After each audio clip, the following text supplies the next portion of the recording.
નમસ્કાર વિદ્યાર્થી મિત્રો, આપ સૌનું સ્વાગત છે આપણી એજ્યુકેશન બ્રેન ચેનલમાં. આજે આપણે સીઈટીના અંગ્રેજી વિભાગમાં જે પ્રશ્નો પૂછાતા હોય છે, 10 પ્રશ્નો પૂછાતા હોય છે, એ ટાઈપના આપણે પ્રશ્નો લઈને આવી ગયા છીએ.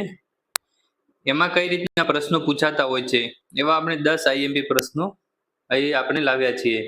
એનું અત્યારે આપણે સોલ્યુશન કરીશું. કે રીતના પરીક્ષામાં 10 પ્રશ્નો 10 માર્કના પૂછાતા હોય છે. તો આપણે પહેલો પ્રશ્ન જોઈશું, સિલેક્ટ ધ કરેક્ટ સ્પેલિંગ. એટલે કે આમાં જે 4 સ્પેલિંગ આપેલા છે એમાંથી સાચો સ્પેલિંગ તમારે શોધવાનો છે. તો એ જે સ્પેલિંગ આપેલો છે સ્પેરોનો સ્પેલિંગ આપેલો છે. સ્પેરો એટલે ચકલી. તો તમને સ્પેલિંગ આવડતો હોય તો જ તમને ખબર પડે કે આમાંથી કયો સ્પેલિંગ સાચો છે. બાકીના 3 સ્પેલિંગ ખોટા છે. આ ત્રણ સ્પેલિંગ ખોટા છે. SPARROW સ્પેરો એટલે ચકલી, એટલે એમાં આવશે ઓપ્શન બી. હવે બીજો પ્રશ્ન છે, પ્લુરલ ઓફ બટરફ્લાય ઇજ ખાલી જગ્યા. પ્લુરલ એટલે શું કે બહુવચન કરવાનું છે. આ બટરફ્લાય એક સ્પેલિંગ આપેલો છે, એનું બહુવચન કરવાનું છે. બહુવચન કરવાનું હોય તો આપણે એનો નિયમ છે કે છેલ્લો અક્ષર જોવાનો, કે છેલ્લો અક્ષર કયો છે તો કે વાય. તો વાય હોય તો એને વાય હોય તો વાય ની જગ્યાએ આપણે IES એ રીતના લાગતું હોય છે. તો વાય નીકળી જશે અને વાય ની જગ્યાએ IES લાગી જશે. તો IES કોના પાછળ છે? આના પાછળ છે, તો આ ના આવે, આ પણ ના આવે, આ પણ ના આવે. તો છેલ્લામાં જો IES અહીં લાગેલું છે, તો એમાં આવશે option number D, butterfly, BUTTERFLIES. IES લાગી જશે, તો એમાં આવશે ઓપ્શન ડી. હવે ત્રીજો પ્રશ્ન જોઈશું, select the odd word. Odd એટલે અહીં જે ઓડ લખેલું છે, ઓડ નો મતલબ શું થાય? ઓડ એટલે કે અલગ પડતો. 4 શબ્દો આપેલા છે, એમાંથી અલગ પડતો શબ્દ તમારે શોધવાનો છે. ઓડ વર્ડ શોધવાનો છે. તો પહેલો છે ખોખો, બીજો છે કબડ્ડી, ત્રીજો છે ચેસ, ચોથો છે ફૂટબોલ. તો આમાંથી અલગ શું પડે છે? તો કે ખોખો છે બહાર મેદાનમાં રમાય, કબડ્ડી પણ બહાર મેદાનમાં રમાય, ફૂટબોલ પણ બહાર મેદાનમાં રમાય, અને ચેસ છે ઇન્ડોર ગેમ છે, એટલે કે ઘરમાં અંદર રમી શકીએ. તો આ 3 છે બહાર રમાય, ચેસ છે ઘરની અંદર રમાય, એટલે એ અલગ પડે છે. એટલે એમાં આવશે ઓપ્શન ડી, ઓપ્શન સી, ચેસ આવશે. હવે ચોથો પ્રશ્ન જોઈશું, I have seen you somewhere, do I know. પાછળ પ્રશ્નાર્થ છે કે I have seen you somewhere, મેં તમને ક્યાંક જોયેલા છે. ડુ આઈ નો, કે તમે ડુ આઈ નો, તો એમાં આવશે U. Do I know you, અહીં યુ આવશે, એટલે એમાં આવશે ઓપ્શન એ.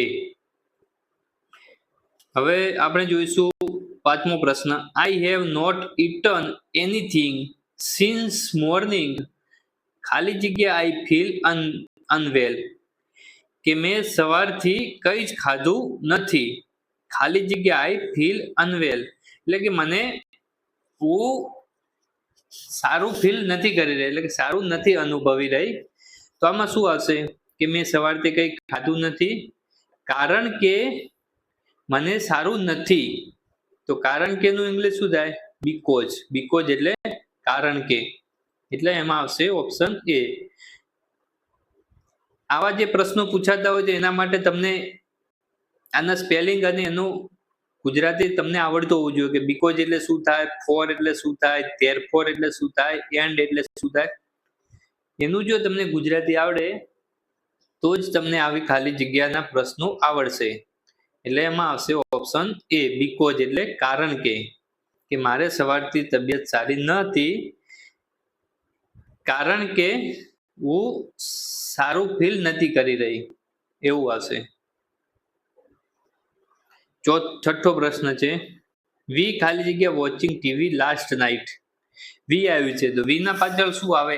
આર આવે અથવા વેર આવે, એટલે આ બે તો આવશે નહીં, તો આ બંનેમાંથી આવશે, વેર આવશે અથવા આર આવશે.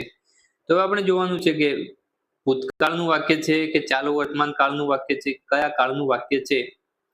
તો અહીં લાસ્ટ નાઇટ એટલે ગઈ રાત્રે એટલે એ ભૂતકાળ થઈ ગયો. તો ભૂતકાળમાં શું આવે? વી ની પાછળ વી નું વેર, આર નું ભૂતકાળ થઈ જાય વેર, એટલે વી વેર વોચિંગ ટીવી લાસ્ટ નાઇટ, મેં ગઈ રાત્રે ટીવી જોઈ હતી. અહીં ભૂતકાળ હતું એટલે વેર આવ્યું છે. અહીં આ લાસ્ટ નાઇટ જે શબ્દ છે ભૂતકાળનો શબ્દ છે. હવે 7મો પ્રશ્ન જોજો. ખાલી જગ્યા did the flowers love the little children. તો આમાં આવશે why did the flowers love the little children. Why એટલે શા માટે, કારણ કે, એમાં આવશે ઓપ્શન સી. હવે 8મો છે જે મોસ્ટ આઈએમપી છે, પરીક્ષામાં પૂછાવાની બહુ જ સંભાવના છે. આ પ્રશ્ન પૂછાતો હોય છે બહુવચન કરવાનું, કે બોક્સનું બહુવચન કરો. તો પાછળ બહુવચન કરવાનું પૂછે એટલે આપણે છેલ્લો અક્ષર જોવાનો કે શું છે, એક્સ. તો જે જગ્યાએ એક્સ આવે એ જગ્યાએ એક્સ ની પાછળ ઈ અને એસ લાગે. તો પહેલા તમારે BOX આ રીતના લખી દેવાનું અને એની પાછળ ES. ES કોની પાછળ લાગેલું છે? તો આની પાછળ છે, તો કે નથી. આની પાછળ છે, ES છે, પણ આગળ નો સ્પેલિંગ જો આગળ બદલાઈ ગયું છે એટલે એ પણ ના આવે. આની પાછળ પણ ES છે, પણ આમાં શું છે, એક્સ પછી IES લાગેલું છે એટલે આ પણ ના આવે. તો કયું વધ્યું? આ option number B, BOX ES. X ની પાછળ ES લગાવવાનું છે ખાલી. હવે 9મો પ્રશ્ન છે, લીંબુનો સ્વાદ કેવો હોય છે? તો હવે આપણે 9મો પ્રશ્ન જોઈશું કે લીંબુનો સ્વાદ કેવો હોય છે. તો પહેલા ઓપ્શનમાં છે બીટર, બીજામાં છે સ્પાઇસી, ત્રીજામાં છે સ્વીટ અને ચોથામાં છે સોર. હવે તમને આનું જો ગુજરાતી આવડતું હોય તો જ તમને ખબર પડશે કે આમાં કયો આવશે. બીટર એટલે શું થાય? બીટર એટલે કડવું, કડવું થાય. તો લીંબુનો સ્વાદ કડવો હોય? તો કે કડવો તો ના હોય, તો એ ના આવે, એના ઉપર ચોકડી. પછી બીજું સ્પાઇસી. આ સ્પાઇસી એટલે કેવું થાય? સ્પાઇસી એટલે તીખો. લીંબુનો સ્વાદ તીખો હોય? તો ના, એ પણ ના હોય. પછી ત્રીજો છે સ્વીટ એટલે મીઠો સ્વાદ. આપણે જે ખાંડ સાકર હોય છે એવો લીંબુ મીઠું હોય છે? તો કે ના, તો એ પણ ના આવે. સોર એટલે ખાટો. લીંબુનો સ્વાદ ખાટો હોય છે? તો કે આ લીંબુનો સ્વાદ ખાટો હોય છે. તેમાં આવશે ઓપ્શન ડી, કે લીંબુનો સ્વાદ કેવો હોય છે? સોર. આ પણ પરીક્ષામાં પૂછાઈ શકે છે કે લીંબુનો સ્વાદ ખાટો હોય છે. હવે 10મો પ્રશ્ન છે, ખાલી જગ્યા માટે યોગ્ય વિકલ્પ પસંદ કરો. સી ઇઝ ખાલી જગ્યા. તો મહેશ સી છે, સી કોને માટે વપરાય? સી છોકરી માટે વપરાય. તો મહેશ એ છોકરી છે? તો કે ના, મહેશ એ છોકરાનું નામ છે, તો એમાં ના આવે. હવે આપણે મહેશ અને નીતા, તો આ બંને પણ નહીં આવે, કેમ કે મહેશ છોકરો છે, નીતા છોકરી છે, તો એ પણ નહીં આવે. નીતા અને મીના એ બંને છોકરી છે, પણ એ બહુવચન છે, એક કરતા વધારે છે, એટલે એ પણ નહીં આવે. તો કયું આવશે? તો આમાં આવશે option B, she is Nita, કે તેણીને નીતા છે. અહીં હી હોત કે હી ઇઝ ખાલી જગ્યા, તો શું આવે? તો એ તમારે કોમેન્ટ કરીને જણાવવાનું છે. એવો પ્રશ્ન હોત કે હી ઇઝ ખાલી જગ્યા, તો આ 4 વિકલ્પ છે એમાંથી કયો વિકલ્પ આવે એ તમારે કોમેન્ટ કરીને જણાવવાનું છે. તો વિદ્યાર્થી મિત્રો, આ હતા આપણા અંગ્રેજી વિષયના સીઈટીની પરીક્ષામાં પૂછાઈ શકે એવા 10 મોસ્ટ આઈએમપી પ્રશ્નોની આપણે ચર્ચા કરી, અને આ રીતના પરીક્ષામાં પ્રશ્નો પૂછાતા હોય છે.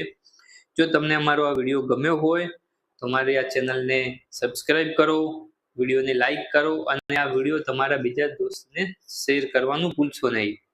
હવે આપણે મળીશું આગળના નેક્સ્ટ વિડીયોમાં. ત્યાર સુધી રજા આપશો.